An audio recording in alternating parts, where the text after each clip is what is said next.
It's the 1st of May, and that means it's time for another Super Q&A. I know that 2 of these videos feel like they've come together reasonably quickly, but do remember, so far in 2020, the Super Q&As have been coming a little bit into the month, and for this one, I'm finally shifting it back to the very start.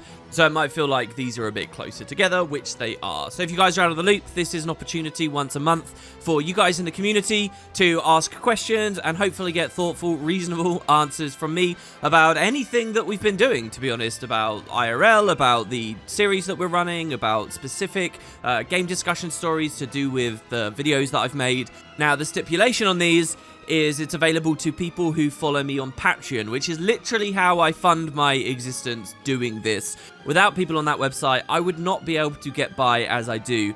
And so this is a way of giving a little bit of value back to people who are there, and I please do encourage anyone who's enjoyed anything I've done over this month, please do consider, there's a link at the top of the description, and you can ask me a question yourself, plus get other perks like the Google Drive and so on. So let's get into the questions. And this month, hopefully I'll catch them all. Patreon's got this annoying bit on its UI for loading more messages that I missed last month. But here we go. So in no particular order, just running through the list. John says, are the mods you created for the Stellaris publicly available anywhere? And if not, do you plan on releasing them at the conclusion of the series? So as I produce this Super Q&A, you've seen all 20 main episodes of Stellaris, but there is a 21st part I don't think you guys have watched yet, which is like a behind the scenes where I talk specifically about those mods that I made, how I learned to code in their specific environment, and everything that I did with that. I'm not quite sure what that commentary contains anymore, but I will say this, the reason the mods aren't available right now is because of my experiences releasing the Tyrian race mod back in 2018. So the story here is in winter of 2018, right as the year was closing. That was when I first really got into the idea of producing like a Tyrian Rumble in the Stars. And I went to work making a variety of the races. I even produced a stream where I made one live with you guys. Not many people tuned into that or were that interested because it wasn't Guild Wars 2 itself that they were watching. But I think we developed the Marganites specifically on that. We ran through their name lists and everything. And again, episode 21 of the series will show just how much detail there actually is in every race. Like, I think the series that I produced gave you guys a broad appreciation for just having like some art and some names on the different species, but the fact that every little civic and whatnot was properly calibrated was kind of a big thing for me, and they all had special name lists. Most of the detail the series I ended up making never showed you, so episode 21 does that. And I released this thing back in 2018 to the workshop, but for some reason, even though it worked on my system, it wasn't working on other people's. They were having bugs. And you can actually go to the workshop right now and you can find the Tyrian race mod as it existed in 2018 with all my plans and ambitions from 2018. And you can look at the comments and see people saying this doesn't work. And you know, it had like 5 stars for a while and then it went to 3 stars. And to be honest, it was just a pain in the ass to try and like look into why people had that problem. It's not my job to maintain or work on Stellaris mods. And when the idea kind of fell out of my mind in early 2019, well, I just put it all on hold. And that workshop mod is still there as it is frozen in time. Then we fast forward like 2 years or a year and however long. We get to earlier this year in 2020, and I get recaptivated by it, and I just kind of squirrel away. This was mid-February this year. You'll remember in a previous Super Q&A very recently, I talked about how I wanted to record more Arena, but I ended up getting distracted with coding and stuff. I was rebuilding that race mod, basically, and the other mods I did, particularly my First Contact mod. And so then I shot the series. I have a much more complete mod on my hands. I was still 50-50 considering releasing all of them onto the workshop, but as you guys know, right after I made the series, they did another expansion that actually released in the middle of me airing my episodes. And so Federations came out, which has now added Origins, and there have been a whole slew of changes to authorities and civics and government types that I would have to figure out where each race lines up with, and it kind of just doesn't work anymore. And the same for my First Contact mod, which basically, as Federations was coming out, I realized it was not touching one of the most important and intriguing elements of alien diplomacy, and that's the First Contact phase, where you don't know what you're fighting, the great unknown. So I made a mod thinking, well, look, I'll add the part of Federations that the devs aren't adding. but my first contact mod is really buggy. Like, really buggy. When I got distracted in February and spent loads of time coding, it wasn't on the Tyrion's races, really. Like, maybe a week of it was. The other 2 weeks or whatever was all on the first contact mods and desperately trying to get it to work. And even now, it's like a shamble. It's hollow. There's nothing really to it. What I need is people to playtest and bug test it, and people who really know how to mod in that community to tell me what the fundamental issue with it is. But basically, the main problem I have is during first contact, randomly, diplomacy will engage without any UI pop-ups or any notifications. So you think that you're still in the mysterious unknown, and then eventually you open the galaxy map and you realize, oh no, you're actually in contact with like 5 alien races right now. And it's like, why? A version of the bug I desperately didn't want to get into the series, but kind of did in the end when I opened contact with the Enclave, and it randomly threw me into contact with the Branded, remember? There are many things I actually really loathe about the way that the Stellaris playthrough went in terms of where I began on the galaxy map, and you know, a lot of the real diplomacy and interactions that could have happened just didn't, because I was boxed in between some Leviathans and an Elder Dragon. That was it. And we were lucky to talk a lot to the Jotun, and the Jotun were one of the main races that I felt a bit iffy about how I'd implemented. So it was just kind of a nightmare spawn in a lot of ways. But there are a lot of little things stressing me out about the series that led to me wanting to leave it at just the 20 episodes. Some people interpreted me as being bored by playing Stellaris. I was not bored at all, but I definitely wanted it to be a snappier thing in case nobody liked it. Don't forget, I'm recording these in bulks, and if people hated it, then I'd have no way of really discerning that preemptively. And I didn't want it to get boring for you guys. That was what I was scared of. And what I realized was, with the size of the galaxy that I'd made, how large I'd managed to get the Elder Dragons to be, the number of habitable planets that I'd added, which was way higher than it should have been realistically, meant that actually capturing everything on the galaxy would have been an epic exercise in tedium, like true tedium. And I didn't want to subject you guys to those videos. I wanted you to have a good sense of what the game was all about. And I felt a storm coming of boring videos around episode 15. So that's why around episode 15 you start getting a sense of me trying to gear it to wrap up. It's not that I was bored or not enjoying myself. I actually had one comment. Someone said, this series started so amazing, but now WP's got bored and he clearly just wants it done.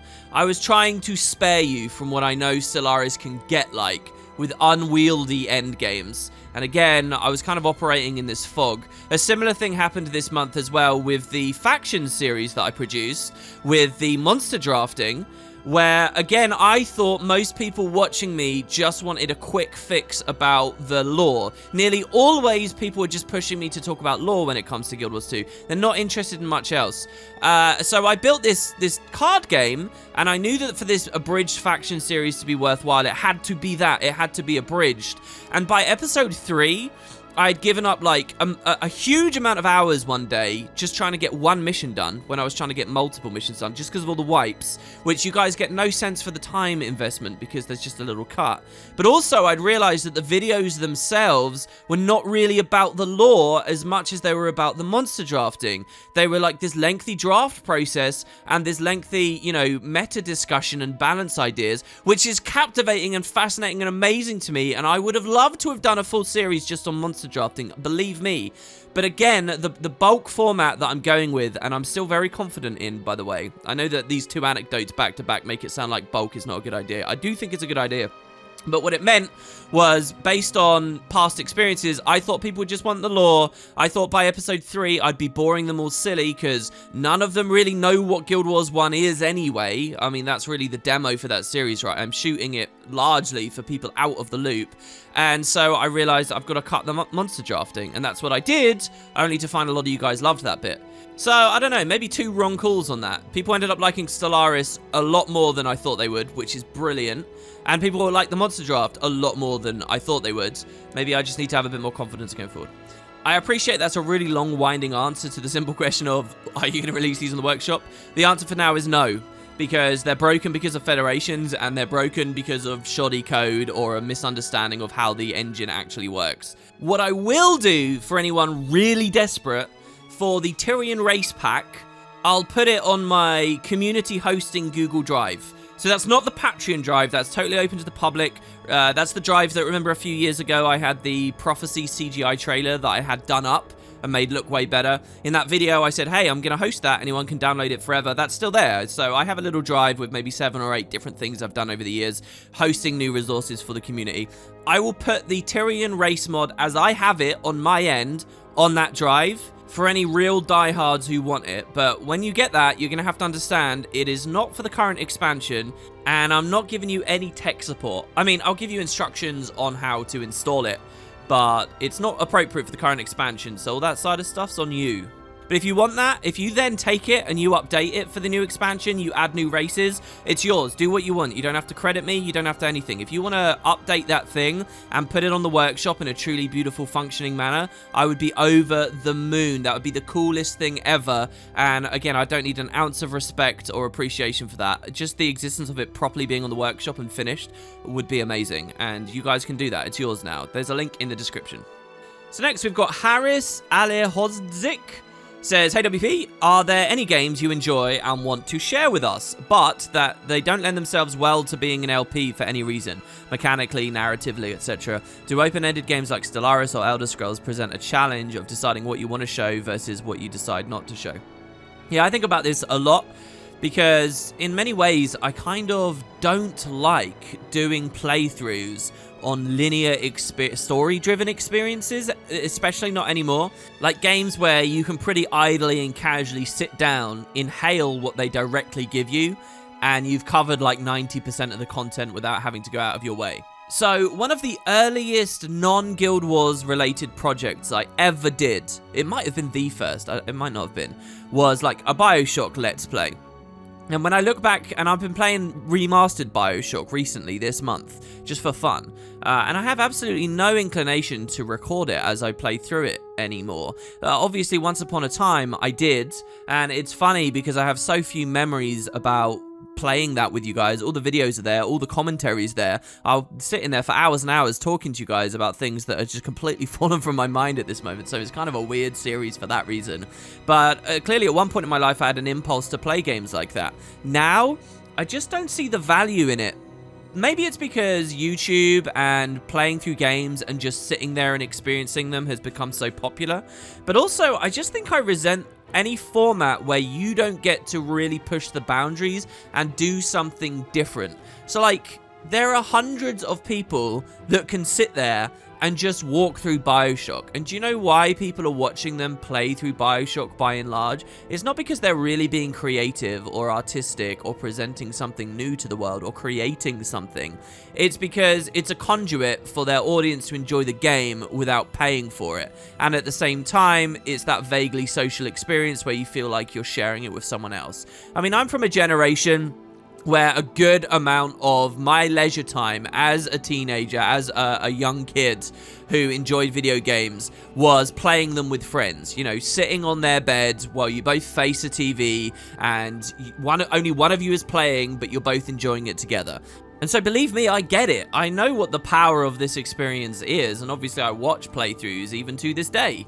But when it comes to like, okay, this is what you do. This is like your adult experience. This is what you do for a living. This is what you're contributing to the world.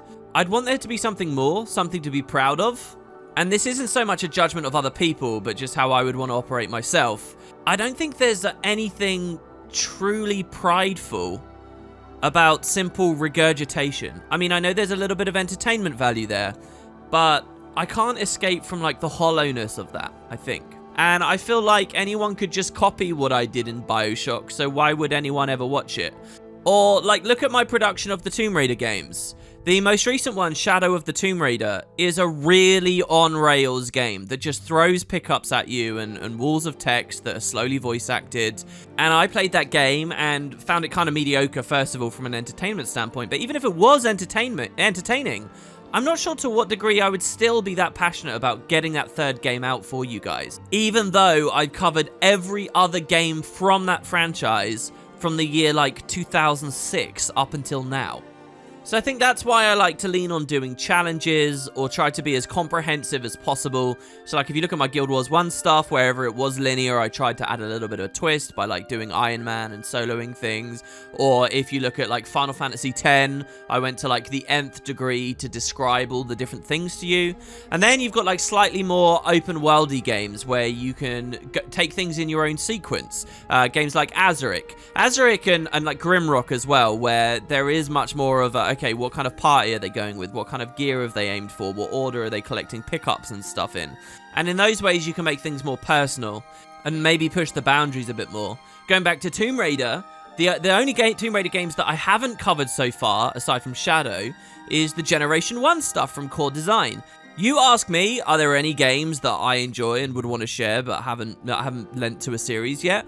Generation 1 Tomb Raider has been consistently on my mind for like 4 years because I'm such a huge fan of those games and the multiple different ways you can tackle scenarios in them, and especially how they operate from a speedrunning standpoint. So suddenly it's a bit more open and I'm more excited about it. The question with those though is it takes a hell of a lot of skill to be able to do a lot of what is interesting about that engine, and I just don't have it, so that's kind of another limitation in some situations. So yeah, I think these days I'm more excited in more sandboxy, more open things. Then you've got the true sandbox side of things, where Stellaris really falls into, and it is hard. I mean, one of the other problems with Stellaris I felt that was bagging it down was I was playing with all of the DLCs enabled at once, that I now believe was a huge mistake.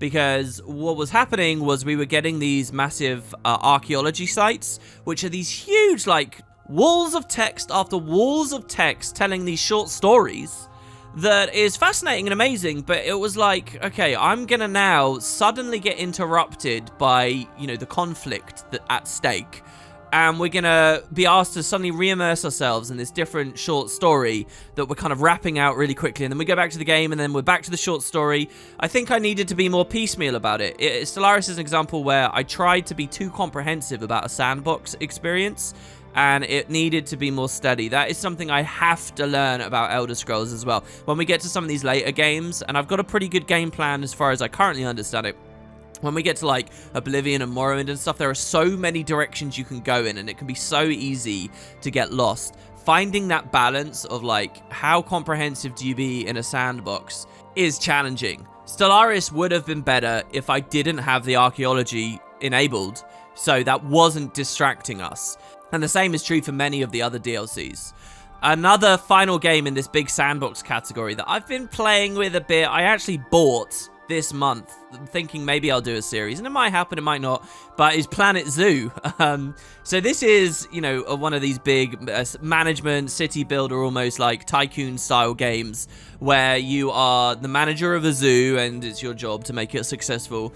And it's a ridiculously detailed game, like ludicrously detailed, to the level that you can manipulate the price of the specific kind of hot dog being sold at a specific hot dog stand that you've put near the entrance of your zoo as opposed to the one that's near the back. It's insane, the dimensions to which this game gives you meticulous control. And I kind of wanted to do a mini-series for you guys on Planet Zoo, because if you follow my Twitter, you'll know about this. A guy made Ascalon City in Planet Zoo. Seriously, how cool is that? And I wanted to make a zoo in Ascalon City. It's basically pre-searing. You could make all of Guild Wars 1's pre-searing a zoo, basically. It went even to the Wizard's Folly. So I bought this game and I'm like learning it. There is so much to learn, and I don't know what a mini-series would look like, because there's no way I could give you guys all of this stuff. It's a challenge, but I would rather tackle that challenge, I think, going forwards. I would rather tackle the challenge of these big sandbox experiences, and how do I walk the tightrope? That's all much more convincing to me and interesting to me than sitting down, playing something ultra-linear, and just regurgitating it as thousands, hell, tens of thousands of other people are doing exactly the same on the internet now. Oh, and finally, there is the matter of competitive games too, which I will take a second to talk about. Obviously, you saw I was playing a bit of Guild Wars 2 PvP in recent years. We talked about a lot I do like competitive games. I got really into competitive Halo back in the day. I got really into League of Legends for a good time when Guild Wars 2 came out, and I keep like flirting with it in more recent months. And obviously there's this news of Crucible as well. Now, I think my community has been really rough on Crucible. Generally speaking, you guys are okay in the YouTube comments. But man, when it got revealed a couple of weeks ago that this game is on the cusp of launch, I thought you would all be so much more forgiving and interested in it than a lot of you were. I think it's kind of my mistake, because in the recent video that I did, I quoted an article whose impression of the game was that it would be a good game if you liked trolling. And I don't really think that necessarily comes from Amazon or Relentless Studios, they are now, right? But I kind of put this quote out there, and you guys really latched onto that. I think the ordering of your talking points in a video is extremely important. Most people latch on and form their opinions and their sentiments in the first 7 minutes or so. Let's say it's like a 20 to 30 minute production like I usually do. You're looking at that first third or so, people are kind of set. And if you talk about how it's a game with this trolling quote at that point, I think most people are kind of decided. I don't think it is a game for trolls. I don't think it is a standard fare battle royale. In fact, I don't think any of those things, not because I've formed an opinion in the other direction, but just because we don't have the information yet. And frankly, if you look at the names, a lot of the devs in question were really prominent talents that contributed a crap ton to Guild Wars 2's initial combat balance and to a lot of Guild Wars 1 stuff. I think that does translate, and I'm interested. So it really is something I want to look at. And obviously there's some anti-Crucible sentiment in my comments, but that's not what I'm preoccupied with more. What I'm preoccupied more with is like, okay, how do I actually do that though? Because competitive games tend to be better as like long-form streamed content, where you just sit down streaming it all day, slowly gaining skill and learning the different dimensions of the product and stuff. But is that something I'm prepared to do? I'm not sure. So yeah, there's competitive as well. Hopefully that's a really good answer to your question. I mean, there's so many different elements to it, but that is one of the main things I often find myself thinking about. So there you have it. Kind of a fun question from Isn't Griff here, who says, what's your favorite word starting with the letters N-O? So I'm going to have to respond. The answer is Novamus. This is a person who has always, for years now, been cryptically typing that one word in the comments of various videos from myself and Matt Visual as well. And I notice he's here on Patreon. He's contributed $4 and he squeezed this comment in. So there you have it. Novamus is definitely my favorite word, isn't Griff? Okay, so next we've got a few big questions from Joris. So I'm going to put these on screen here, and you guys can pause the video and read them if you'd like. They're about Guild Wars 1. I'm actually not going to read these out because the question was posed 2 weeks ago, unbeknownst to me. And I actually kind of already answered with my Guild Wars 1 essay-ish video, so that's pretty cool. Basically, general positive vibes and sentiments about the idea of bringing Guild Wars 1 back. And look, I think I've made my case for how great I think that would be. I would obviously be on board with that. The question of how it would actually end up happening, I do think is underpinned by matters of economy and manpower, which we in the community just have absolutely no power over. What I will say about that Guild Wars 1 video, though, is there were so many amazing, interesting responses to that. I'm actually still thinking of doing a video that's just like this super Q&A, except all of the questions and comments are not from Patreon. They're just to do with that video. They're messages I read over on the Reddit thread about it. They're messages that I read down below, because there are some really amazing ones, including a comment from a dev from Manaworks talking about the issues they were trying to fix and how Guild Wars 2 ended up being less of a deck building game than Guild Wars 1, and some other interesting ideas. Someone on Reddit actually pointed out on the topic of further development for Guild Wars 1, that there's an important side of it that my essay totally missed, and they're so right. And that's that it's not just add Utopia or add more Guild Wars 1 live style updates. There's a third choice, and that is of having moderation in place. Like, they listed out all these things like removing bots and maybe tweaking the party size on Heroes Ascent from 8 to 6, and a few other small things that really would have gone a very, very, very long way for the game, but even that stuff was abandoned. So there's kind of like a whole third branch as well of like how the devs could have kept going with Guild Wars 1. I know we all consider it to be in maintenance mode because they kept the servers going, and there have been a few patches, especially since 2018. But if you look at like the era of 2013 till the end of 2017, there was a lot of stuff ArenaNet could have done, and maybe it's fair to say they weren't really maintaining it in the way a lot of people consider that they were. So yeah, just a lot of great food for thought, really. Moving on to the next wall of text from Joris here, there are 2 questions within it. One, at the bottom, is do I enjoy when he leaves comments on old Guild Wars 1 Let's Play episodes?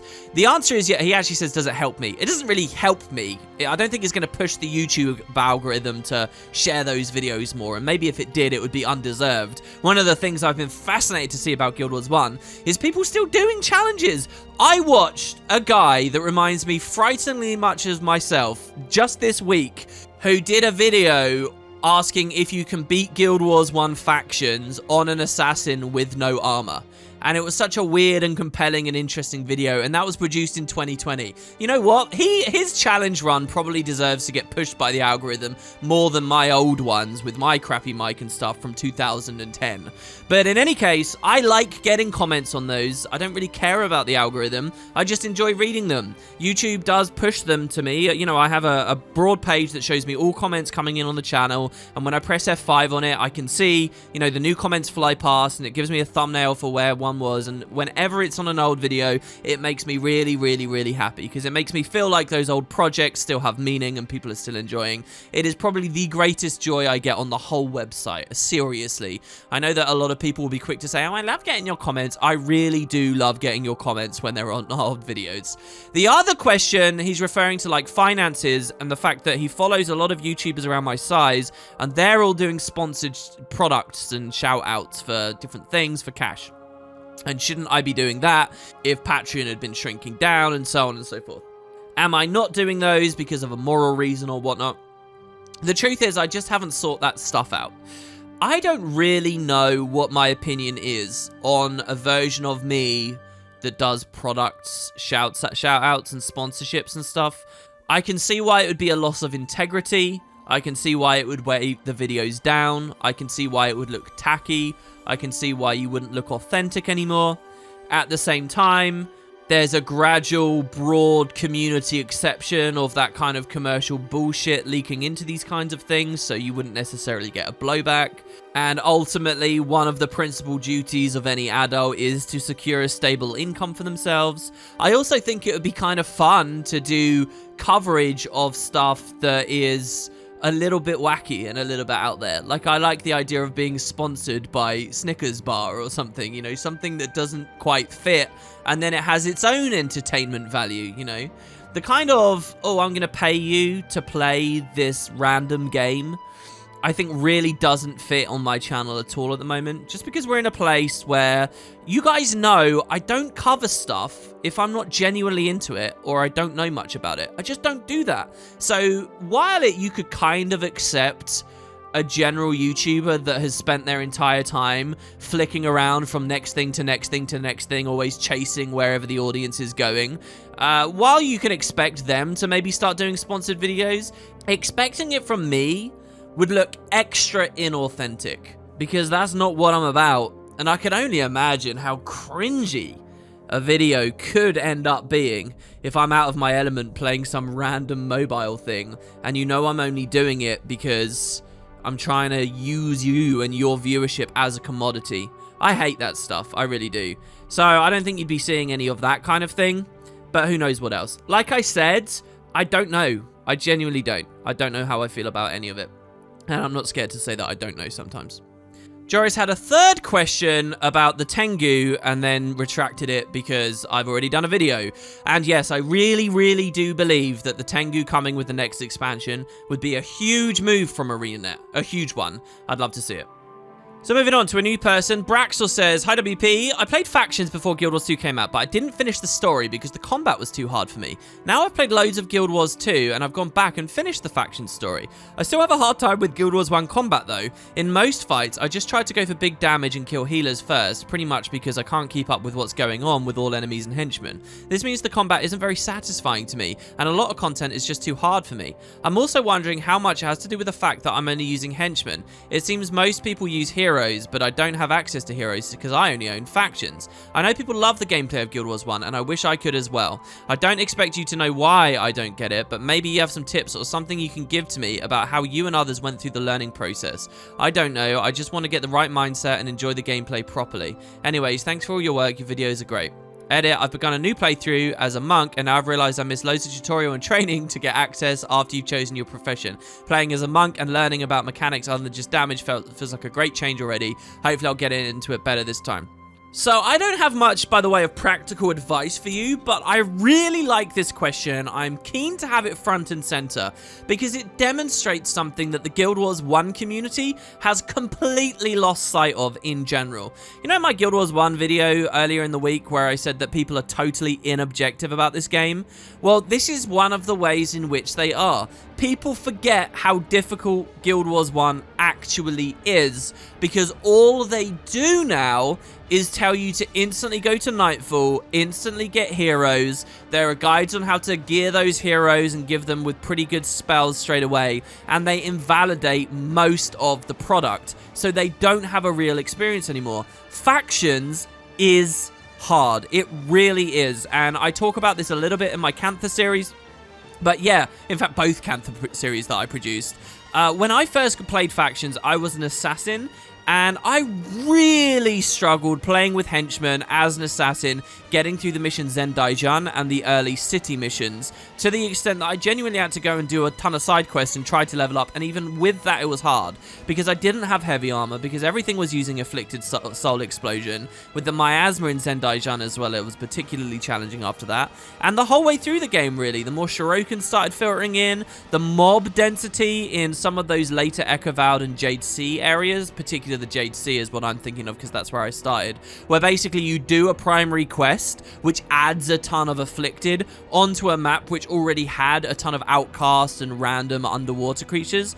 It was a very, very difficult campaign, and Prophecies equally, these days, after a lot of the Elementalist and Mesmer balance, is very challenging as well, especially around the Shiver Peaks. There was actually a post on the Guild Wars 1 subreddit 2 days ago, in which someone was asking, hey, I'm trying to play through this game, totally standard and normal. I've got to Yak's Bend, and I'm really struggling. And the reason why he's struggling is because Deep Freeze is so strong these days. A lot of those hexes that the Stone Summit throw around at you and slow you down and snare you are nasty goddamn effects. And there's just a lot of mobs around. And you know what will happen 9 times out of 10 when someone asks for this advice? They recommend you just go start at Nightfall and get the heroes. And that, to me, is not a real answer, because that means you're just skipping what the game's all about. We were talking about mods in one of the earlier questions. You know what I've noticed about mods in 90% of the games that I play? Nearly all of the mods that people make are about breaking the game and making it easier. They're cheats. Most mods that get most attention are just cheats. Do you know why I think that Guild Wars 2 tended to get easier over the years as the combat balance skewed towards what the community wanted? Is because most people aren't really looking for challenges and puzzles and things to overcome. They're looking for to have a breeze. They're looking to get through things easily. So Guild Wars 1 was a game where this problem was very prominent, because once you overcome that bar of having the heroes and net decking some skills, the whole game completely transforms. It's like Guild Wars 1 actually has 2 phases. There's the real phase where it's a real game and you're playing with henchmen and so on. And then there's the phase where you have Discord Way set up, or you have Sabway set up, or you have Mezway set up in more recent days, or you have Heroic Refrain unlocked on your Paragon as the most recent meta is now. And then you just kind of brain dead run through vanquishing everywhere until eventually you're a god walking amongst mere mortals or whatever. And the actual game discussion about these phases, this question you're asking me here, withers away, and people think that that's not the real game anymore. The real game is once you have the heroes, and that's a real crying shame to me. There's an interesting thing going on with the MMOs as well, or just cooperative games in particular, that makes this worse. So here's the end to my Assassin story. How did I really get through Zendaijan in the end? I played with some other people. I remember I got into a pug, and those other people were like higher level than me and had different skills, and I didn't know what they were doing or how they were doing it, but they helped me get through the mission. And then whenever I really struggled in some of the city quests, it was other people helped me get through. And yeah, in my example, they were people physically playing the game alongside me. In someone else's example, the way they received help from others was by going to the PvX wiki or whatever, or going to the Reddit and so on. Is it really that different? But I do think a lot of experiences were invalidated just by other people carrying you through them, and maybe you never did get to grips with what was so great about the combat. To be honest with you, I think that Guild Wars 1 is not that fun from a combat standpoint. First of all, you've got the aspects of it being clunky and stuff. That's the #1 complaint that Guild Wars 2 players will talk about. I don't really care about the clunkiness. I think you acclimate to that and you forget it exists and you just get used to the new movement, experience, and so on. It's fine. It's kind of a vapid and shallow criticism to levy at Guild Wars 1, in my opinion. But the truth is that most PvE combat is kind of a solved science if the strategy of your comp is dealt with. So I think Guild Wars 1 is really fun in terms of deck building and strategy, but the actual moment-to-moment combat, and I'm not talking about its clunky qualities, which do dissolve after a little while, is just kind of boring. The only time where Guild Wars 1 combat is really good, as well as the strategy side of the game, is in PvP. And PvP was a massive preoccupation of mine back when I used to play, particularly as a Mesmer main. You're asking me in your question, oh, I really want to enjoy it, but I'm just struggling. Even if you weren't struggling, I'm not sure there's that much to enjoy on a moment-to-moment basis. What I enjoy about Guild Wars 1 is seeing how my wacky composition ideas actually work, you know, seeing a ton of Dragon's Breaths around, or seeing a ton of Firestorms around, or whatever the weird comp I'm going for happens to be, seeing how these new elites and stuff interact. And that's stuff that really only flourishes once you get a big knowledge base. So don't worry about it too much. I'm glad to hear that you're enjoying support, for what it's worth. I could talk for a lot longer about this, about how the 8-man party size probably makes things a bit too complicated to look at, and at smaller scales is probably more enjoyable. I think that moving to a more solo-oriented experience in Guild Wars 2 was generally one of the best things that the sequel did. Also, less emphasis on the UI, that improved enjoyment as well. But hey, I'll leave it there. And good luck. But it's been 2 weeks since your comment, so hopefully you beat it again. Next question is from PokeFreak, who says, you missed my question last month. It's all good, no hard feelings. I'm going to ask again because I can. I have a Final Fantasy question. Your love for FFX is well known, and you have said in the past you would love to do something on FF12. What I want to know is, are there any older FF games you would like to cover in some way? I'm thinking pre-7. Also curious to know if you played any of the Tactics games. They're also set in Ivalice, which is the setting of 12. So no, I've never played any of the Tactics games, but I do know that they're in the same setting. The fact that I've not played them means I have basically no impulse to do videos on them because I don't know whether I actually like them or not. But as for pre-7 stuff, I've only played 2 games pre-7. I've played 1 and 4. I mean, I've spattered with some of the others, and I know quite a lot about some of the others, like 6. I know a lot about 6, even though I've never played it, and would probably like to do a private playthrough. But 1 and 4 are the only ones I've ever really beaten before. I actually beat 4 on 2 different versions. And 1. I played 1 on the PlayStation remake, and I played 1 on phone as well. 1 is really good on mobile, just want to say, guys. But even though I've played a lot of those, I don't really have any sense of wanting to do a video series about them. Probably taps into one of my previous answers about how linear they are or how overdone they've already been. I don't have any concepts for something sandboxy and interesting. So, yeah, there's just no real impulse. I do like the series, though, obviously. You could probably do some fun challenge runs by manipulating what classes you're using or duplicating, but I haven't thought deeply about them to know what a cool challenge would be just yet, and so I've left that off. Next question is from Erebax, who says, how do you balance holding the trust of your viewers and not using your platform to trash your cash? Is it ethical to give viewers what they want or the political answer, even if it deviates from your own opinion that may potentially harm your income? Well, this is a really complicated and cool question, because I think everyone really is straddling this line a lot of the time. The main mindset, I think, is how you treat the business in terms of dissociating it from yourself as a personal thing. So what I think YouTube does is it allows people to sell their personality. Like, you're hearing someone's voice and you're getting used to them as a person, and it's like this fake friendship thing that's quite intimate. But really what's actually happening, and if you're able to cut through all the BS, is you are selling entertainment. And the person you are in the videos doesn't necessarily have to have any reflection on the real you. Even though it apparently does, it doesn't have to. So if you, as a YouTuber, are able to completely dissociate yourself and your personality from the product that you're creating, I think you can end up doing some really gross stuff. I think you can bold-faced lie to people every damn day because, hey, that's just what the business is doing. The business has no fear in giving the political response. The business has no reason to deviate from what its audience is looking for. It doesn't matter what the talent's opinion is. We need to adhere to prevailing opinion. We need to cultivate our echo chamber. We need to chase the money and not rock the boat. And you could do that for years. And in fact, I think that most successful YouTubers have been doing exactly that. And by the way, that can include contrarians, okay? If your channel is built around critique or fostering outrage or generally being the anti to something, you know, like if you're anti microtransactions and all that you're built around is screaming about examples of microtransactions, then it's the same thing.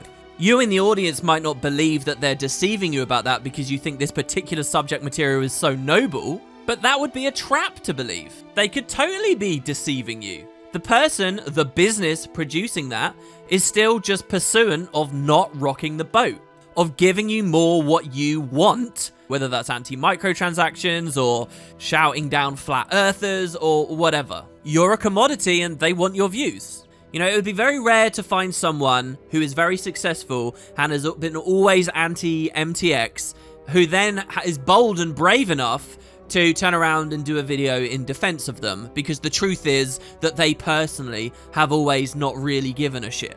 That would be an extraordinary move that would get a lot of my respect, I know that much, but it's also a damaging move that some people would say is flat out stupid. Not stupid because of the quality of their true opinion, but stupid because it torpedoes the business. I think most of this platform is people telling mini lies like that, or lies of omission, and that sense of finding something truly authentic and honest is probably near impossible to find.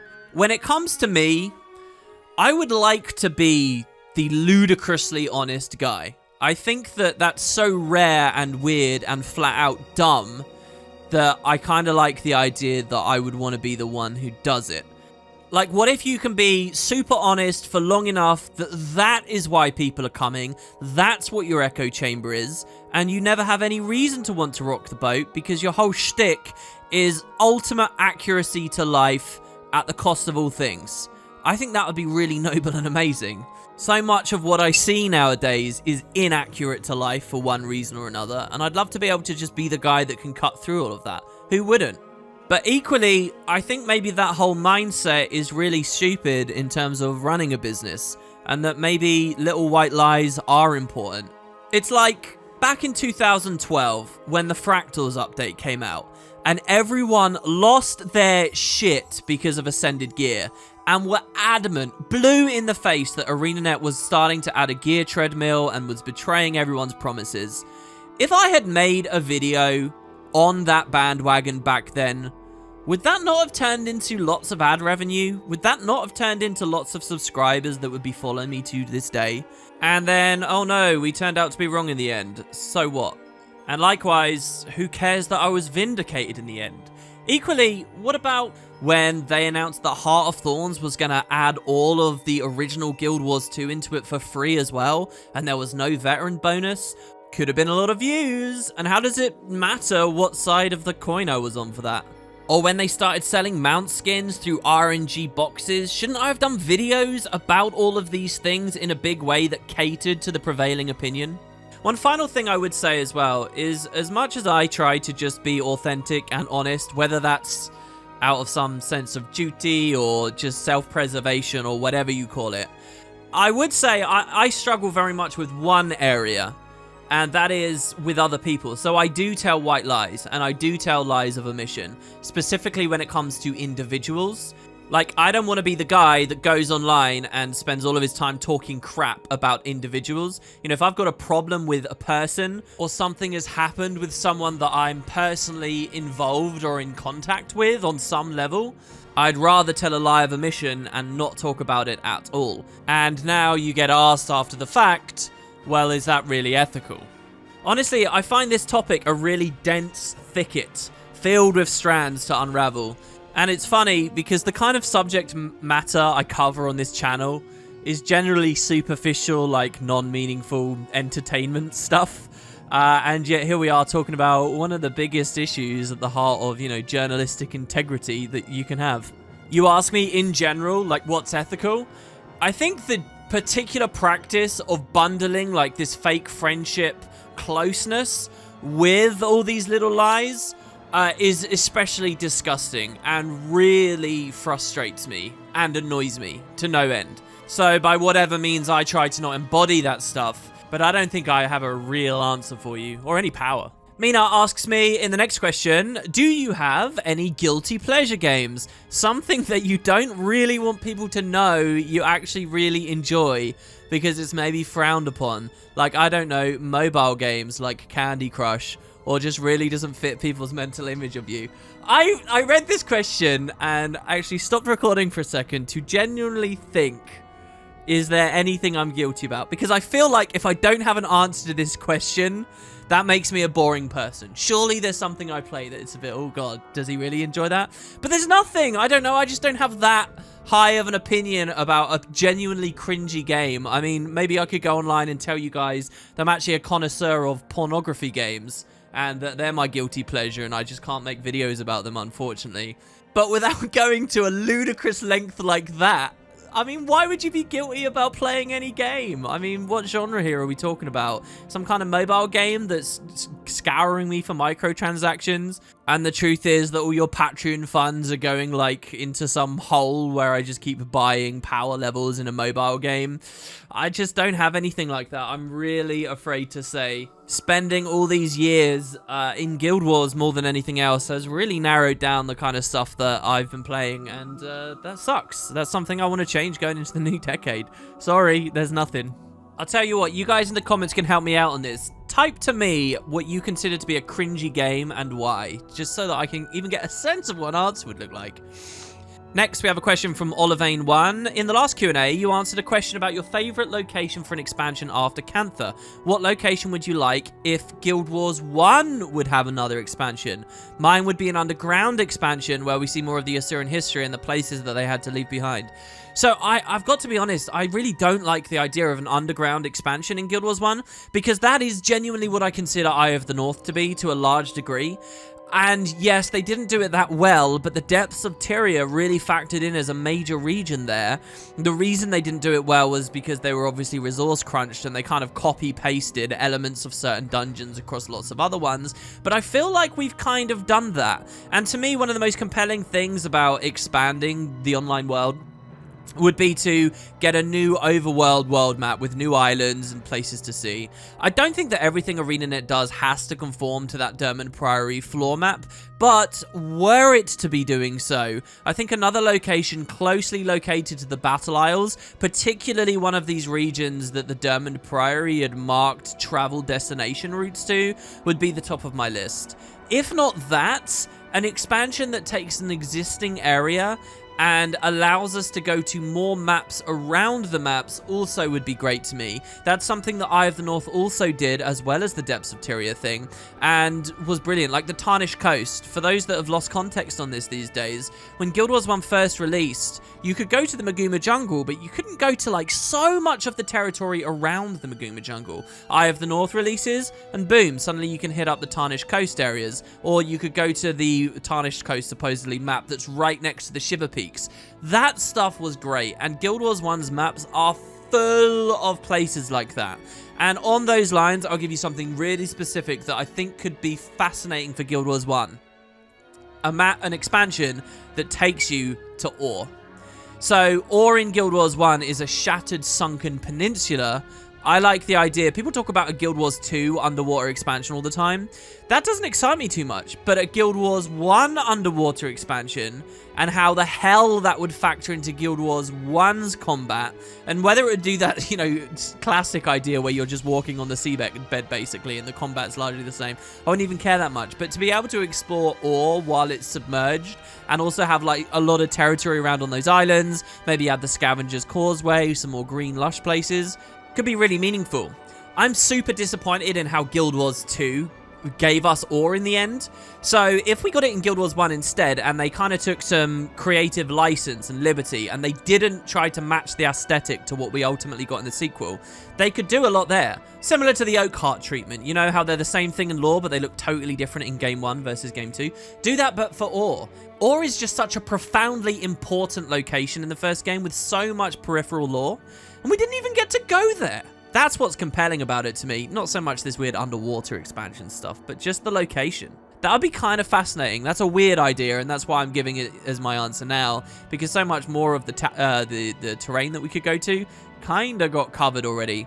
Maybe some of those mountains and new areas of the city that Canth didn't let us go to yet. An Eye of the North style expansion in the Canthan region. That'd be pretty cool, and it would line up with the new Guild Wars 2 expansion too at the same way. Question here from Harry, who says, did you order the 20th anniversary Guild Wars art book? And if so, have you enjoyed looking through it? I have ordered it. It's not arrived yet, unfortunately. I'd like to do some videos when I get it. I'm aware that it has lots of information about Utopia. And second, have you looked into Final Fantasy XIV at all? And do you have any interest in trying it out? I've been playing it about 2 weeks. It's been a blast. It's free up to level 35. Yeah, a lot of people ask me about this game. As a Final Fantasy fan, as an MMO fan, it's definitely been on my list to kind of look at. But I'm actually more interested in Elder Scrolls Online at the moment. Not just because I'm interested in the Elder Scrolls and going to be doing videos as we go up to it. But after I did my Guild Wars 1 video this week, people told me, like multiple people, that the deck building and buildcraft and stuff in Elder Scrolls Online is really close to Guild Wars 1. I heard multiple times that the true sequel to Guild Wars 1, if it's not Path of Exile, it's Elder Scrolls Online? I had no idea of any of that, and that's made me pretty fascinated. Next question's from Jacob Keller, who says, I've really been enjoying the Stellaris Tyrion playthrough. What's your thoughts on having more Stellaris in the future? The commentary I've done through the playthrough's been phenomenal, and you really highlight all of the reasons to love the game. Thanks very much, man. I would love to do another one. It was a little while ago that I recorded Stellaris now, and I haven't played Federation, so I need to set some time away to play Federations, get a sense of what I think about the game, and then go further with it. I would like to do more series. I have absolutely nothing planned right now because I've got to get back to Living World Season 2 and stuff. In a way, I've been wanting to do a Stellaris playthrough for you guys since 2018, and now it's done, and I kind of just want to put a bow on it and say, look, you've finished that. Let's move on now.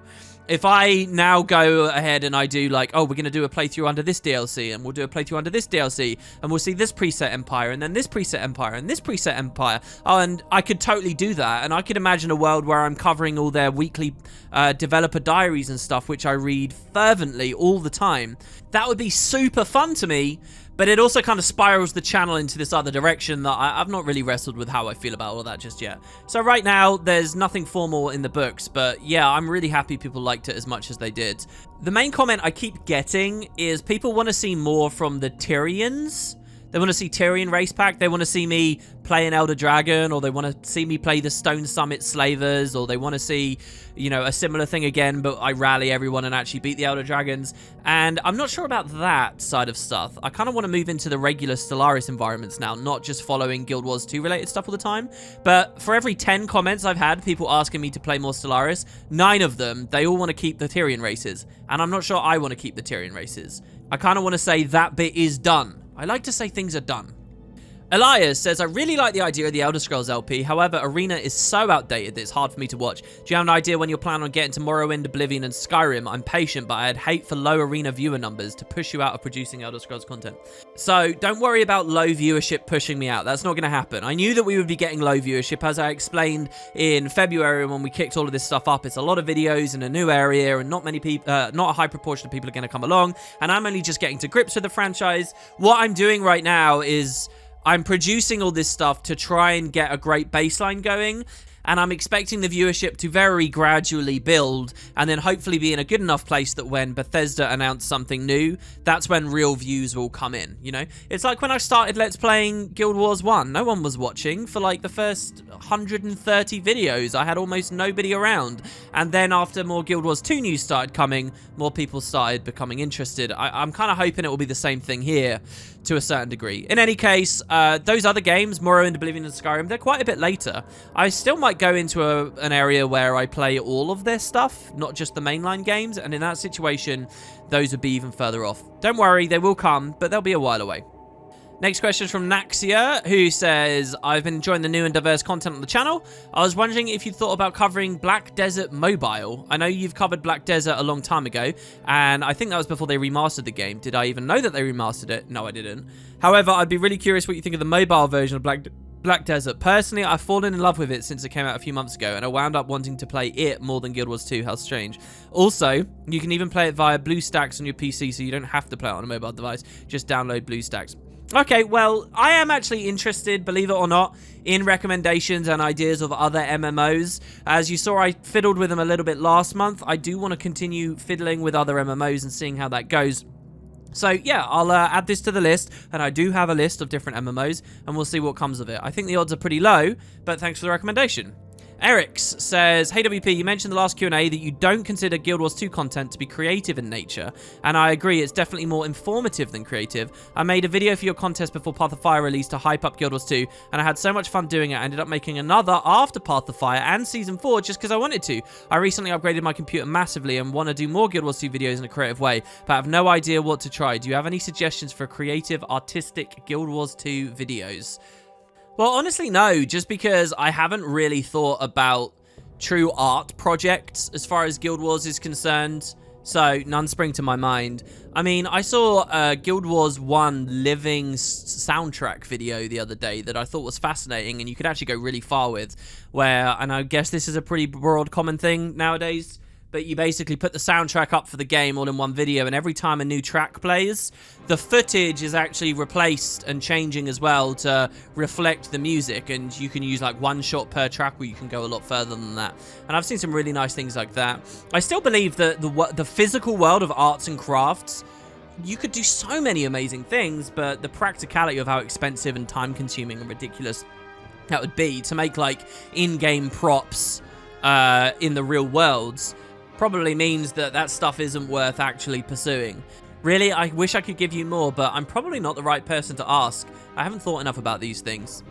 William Hawkins says, do you think the Guild Wars series and ArenaNet get enough credit among the broader MMO community for how they've influenced the MMO genre?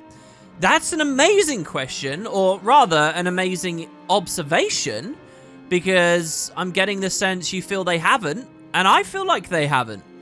Really, when you look at the release of Guild Wars 2, you see a lot of change and a lot of transition among the other games that basically they orient themselves to be a lot more like Guild Wars. Didn't I come out with that quote in the Guild Wars 1 versus World of Warcraft review that I feel like World of Warcraft did better becoming more like Guild Wars than Guild Wars did becoming more like World of Warcraft? I think you're totally onto something there, that ArenaNet kind of forged the way, and these other platforms that already had all their development and all their money and all their user bases just kind of got to adapt a little to what they did. You look at other MMOs that release and try to return to, previous standards like WildStar, and often are not doing very well at all. Yet Guild Wars managed to actually tweak the whole frickin' genre. And people don't talk about that much. They really don't. Why that is, I'm not sure I have any great insights. My gut instinct is just to feel that it's because people don't really care much where that influence came from, and since Guild Wars 2 itself is not often on the minds of general MMO users, it falls to the wayside. But I also believe that our instincts about things tend to be wrong, so hey, who knows? Scabrat says, do you think Guild Wars 2 would do any curveballs in the main story? For instance, we as players kill an Elder Dragon, but it causes a magical rift where we play through a different reality tangential to the one we came from. Maybe the gods did more to help the world in this one. Events of the past would change in some way. Obviously, we would have to fight our way back. And at the end, we would be in the world we were fighting for, fighting to get out of it, or a new one altogether. And how would that fit into the Eternal Alchemy lore as well as the humans lore? Okay, so to the last bit of your question, you want me to hypothesize how your idea of an alternate reality within Guild Wars factors into the established Eternal Alchemy lore. Well, the Eternal Alchemy, they really don't actually explain very much. You know, it's a way of thinking about the universe that the Asura tend to ascribe to. And I'm sure you could just sum that up with a basic comment that, well, a reality is a big cog in the Eternal Alchemy. You know, it's just another part of the alchemy. You know, it's not there's not much tangible to the Eternal Alchemy. And as for the humans lore, you know, this is actually something that the game touches on a little bit. The idea that each world in World versus World is like another branch of Tyria, and they're sort of going there to fight. So I guess the devs could expand on this.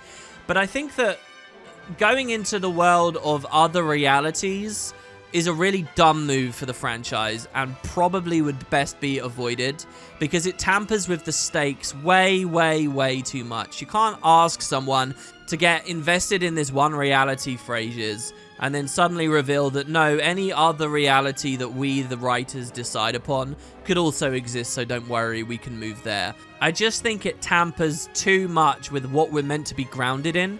And this is for a franchise that's already tampered a lot with the stakes, especially since Path of Fire bringing us back from the dead, and frankly already messing with, you know, the reality. You know, Guild Wars has got to a level where it's not about the destruction of Tyria, it's about the destruction of the dimension, essentially.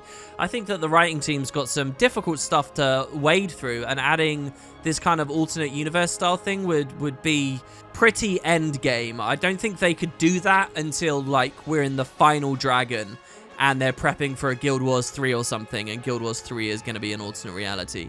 But I feel like magically influenced fantasy always gets to this stage when it's gone on long enough, and it always makes things way too messy. I would rather the writers be a lot more conservative than anything you've just suggested here. I'm already not a fan of what they did with the World versus World stuff, but at least the emphasis has never been on it, so it can kind of just sit there and be a bit weird, but don't worry, we don't have to look it in the eye too much. And by the way, I don't mean to be too much of a Debbie Downer. This is coming from someone who was a massive fan of Fringe and a massive fan of Lost and The Flash Sideways, you know, before everything finally concluded. I get how compelling that is. This is coming from someone, I'd love to see a world where the gods helped out more. I'd love to see these alternate stories. But I also believe the cost is too great. Trusty Peacemaker says, love the content. Do you think that Guild Wars 2 could make for a decent console port and potential crossplay? I've seen people play the game with a controller. It'd be very interesting to put on console and crossplay support. Something akin to FF14 being on console. Do I think it's possible? Yes. Do I think it would be a great success? Questionable. Do I think that if we rewound the clock to 2012 and immediately started going to work on a console port back then, would it have been good? I think very much so. And the reason I say all of this is because as Guild Wars 2 has gone along over the years as a primarily PC-oriented product, it's complicated the control scheme to, like, quite a high degree. Like, they were never scared in the balance over the years and the new Elite specializations to generally add more buttons. Like, there are generally a lot more F keys to press on a lot more classes than there ever were at launch.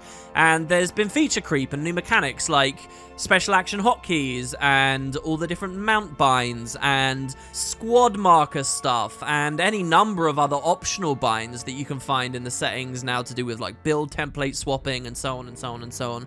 So now I think by the Guild Wars 2 we live in today, it doesn't really gel that well to a port. It would feel very, very different.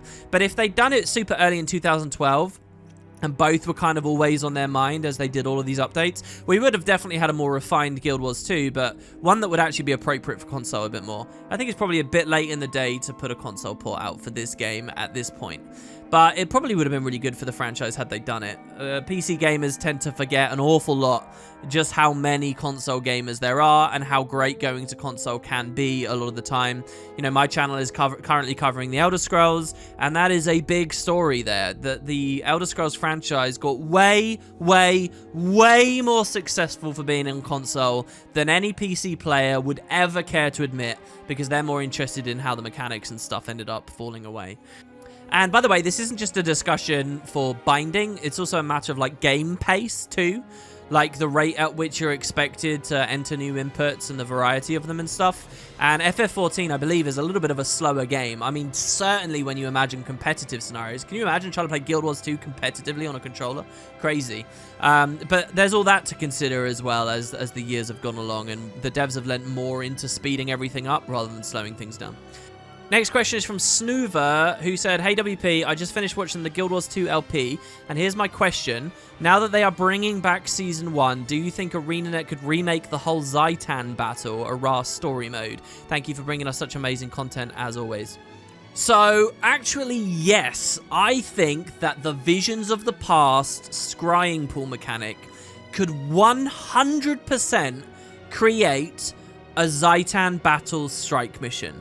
ArenaNet has 100% the capability to do this, and if it were balanced like the Bone Skinner and had extra little achievements like some of those Bone Skinner ones that are actually quite difficult, that would be a dream come true for me. The infrastructure is there, it is perfect. I would love to see it. And especially with the whole Season 1 re-implementation thing from this most recent patch, I was really convinced by it. I will say they were very kind of quick and easy about the Living World Season 1 content they re-implemented in the game. You'll notice that on my channel I haven't actually made any dedicated videos about that right now, and one of the reasons for that is because when I played through it I realized there's just nothing there. I genuinely don't really know what I could do that would be entertaining, because it's super thin on the ground and I'm not sure how to slice it all together. So I would hope that if they did something, they went a bit further than they did with the Season 1 implementation, but it's possible, it's brilliant, and my god, I wish more people were talking about this, because I am totally on that team. A Zaitan strike mission that redoes the final fight, oh, it would be incredible. Umbra says, since a quarter year has now gone by, how are you doing compared to the last quarter? Are you enjoying making all these playthroughs in bulk as well as the normal Guild Wars 2 coverage, or do you think things turned out in a different way than you anticipated, for better or worse? So, recording in bulk, I think, has been fantastic. I've really enjoyed. And especially as well, I'm thinking of going into a new direction with the channel, which is post-commentary more than live. I really relax a lot more doing post-commentary, and I think that the videos in general end up a little bit more focused and a little bit cleaner. So I first learned how much I enjoyed doing post-commentary last year when I did the Dungeon series, which was largely post-commentary. I've got a big post-commentary series coming up about open world. A lot of the faction series I just did had largely post-commentary stuff in it, and a few other random videos I did were post-commentary oriented. I loved that. That was not something I was thinking about with all this initial stuff back in February, but might go further forwards. And that's kind of a bit of a difference. In general, the year has gone in weirder directions than I expected. Like, I didn't think I would have done a new faction series at this point. I didn't think that I would have got to Stellaris already at this point, but those have happened now. And in general, I would have thought I'd be already into Daggerfall for Elder Scrolls, if not further. And I also wanted to do more other MMO stuff. So, in general, I think I've been really productive, and I'm really happy with how you guys have taken this stuff. But as far as sticking really stringently to my original plans, I feel like a bit of a failure. And I keep kicking myself about that. Like, May is just starting here, and I'm really desperate to get back on track, so to speak, with May. But maybe it was okay that we kind of experimented and went off and did different things. I guess we'll see. And the last question is from Ailes, just 4 days ago, who says, "Hey WP, a general question. Based on your experience with MMOs, what does contribute most to your sense of immersion in an online world? And in this specific area, what do you think Guild Wars 2 does well, and what instead could learn from other games? To elaborate, I totally get your early MMO experience, when you met other characters going on their own way and get the sense of being in a simulated world. One of the things that still brings me back to WoW from time to time is the use of add-ons on roleplay servers.